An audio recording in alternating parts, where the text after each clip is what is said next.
this video, I want to talk about the difference between a medical durable power of attorney and a healthcare surrogate designation. Very similar sounding names, and they have some similarities, they have some differences, and I think it's important to know the difference. I think first and foremost, we can start with a medical power of attorney. Essentially, a power of attorney is you are giving someone else the ability to make all sorts of decisions for you. Typically, a power of attorney is not so much focused on medical, it's more focused on financial, dealing with real estate, dealing with bank accounts, dealing with the government. And this is a very, very important document. It's essential. In fact, I say a good, durable power of attorney is the most important document you can have because they're not one-size-fits-all documents. And if you ever need significant strategic planning, a well-drafted power of attorney is going to be essential, and you do not want to rely on templates off the internet.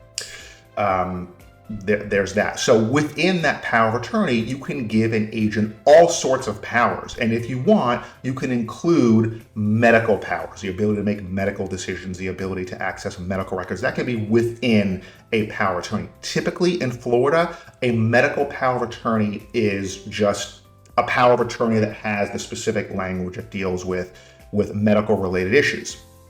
Now, I'll tell you that in Florida, doctors and hospitals are more used to seeing a healthcare surrogate designation. This is based on a Florida statute that's very, very specifically geared towards who you want to access medical records, who you want to make decisions for you if you become unable to make decisions for yourself in a medical context. That's a healthcare surrogate designation. Now, some differences. So right now you're saying, well, they sound very similar as long as both are, as long as the power of attorney has medical language in it, then isn't it really the same thing? Well, yes and no. So first of all, with a durable power of attorney, it must be effective immediately. The power of attorney statute in Florida says once you sign that power of attorney and it's witnessed and notarized, it is effective right then and there.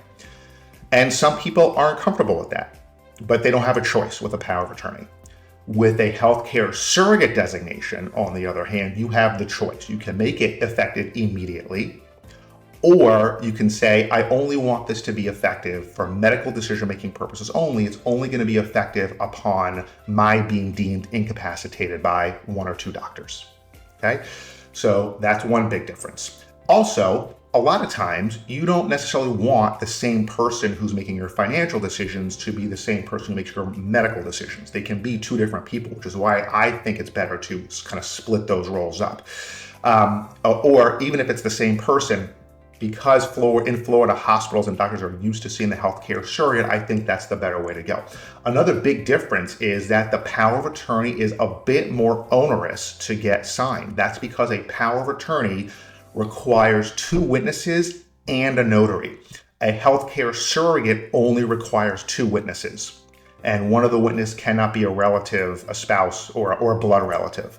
So it's a little bit easier in a pinch, as long as you have your mind, to get a healthcare surrogate signed compared to a power of attorney where you got to get a notary in the room with the two witnesses while the person signs it. So those are really the difference. When we do estate planning in our office, whether you're getting a will package or a trust package, we're going to be including a Medicaid compliant durable power of attorney. It's a very strong power of attorney. And separately, we're going to include a healthcare surrogate designation and a living will, because I like separating the medical in this document and the financial in this document. I think it makes people's lives a lot easier. That's a difference. Hope this was helpful. If you're interested anywhere in the state of Florida, we're happy to schedule a consultation with you in person or virtual. And if you like this video, please give it a thumbs up. Please share it. Help me get good information out to Floridians everywhere. Thanks for watching.